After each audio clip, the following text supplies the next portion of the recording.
கம்பங்கூழ் குடிக்கலாமா? ஈஸியாக ப்ரெஷர் குக்கர்லேயே கம்பு சாதம் ரெடி பண்ணி நம்ம இன்றைக்கி கம்பங்கூழ் செய்ய போகிறோம். ஸோ பிகினர்ஸ்க்கு இந்த வீடியோ ரொம்ப யூஸ்ஃபுல்லாக இருக்கும். ஸோ ஃபுல்லாக வாட்ச் பண்ணுங்கள். 2 டம்ளர் கம்பு எடுத்து நல்லா அலசி எடுத்து வச்சுக்கோங்க. ஓவர் நைட் ஒரு 5 hours பக்கம் இந்த கம்பு நல்லா ஊறணும். ஊறினதுக்கப்புறம் காலையில் எடுத்து இந்த மாதிரி தண்ணியெல்லாம் ட்ரைன் பண்ணிவிட்டு மிக்சர் ஜாரில் சேர்த்து இந்த மாதிரி பொடி பண்ணி எடுத்து வச்சுக்கோங்க. பொடியை நல்லா கட்டி இல்லாத மாதிரி நல்லா கிளறி விட்டுக்கோங்க.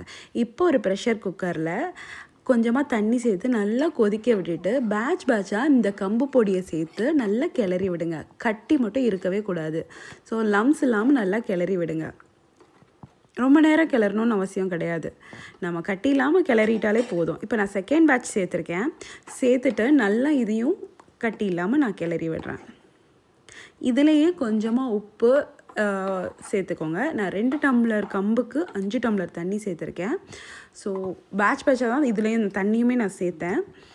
ஃபஸ்ட்டு ஒரு 2 டம்ளர், அதுக்கப்புறம் ஒரு 2 டம்ளர் அந்த மாதிரி நான் சேர்த்துருக்கேன். இப்போ கட்டி இல்லாமல் இதை நல்லா கிளறி ஆயிடுச்சு.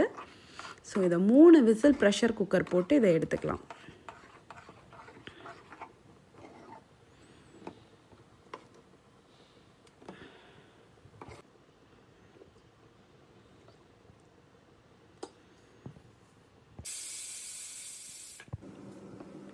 இப்போ குக்கரை ஓப்பன் பண்ணி பார்த்தோம்னா நம்மளோட கம்பு சாதம் ரொம்ப சூப்பராகவே ரெடி ஆகிடுச்சு. இது ஒரு 1/2 hour அப்படியே விட்டிங்கன்னா அது நல்லா கெட்டி ஆகிடும்.